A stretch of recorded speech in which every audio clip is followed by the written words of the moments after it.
Hello, good morning. We're having our family brunch at Fort Overcome, Singapore, July 27, 2026. May San Luigi Alfonso sleeping. There's Lee Sin Hoy, with the signature of Albert Lee, 74 years old, Singaporean retired. Complete name Lee Sin Hoy, okay? Yeah. My son Sherry is there. Okay?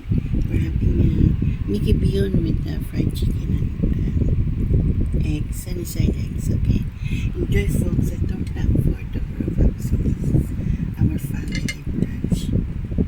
July 26, 2020. July 27,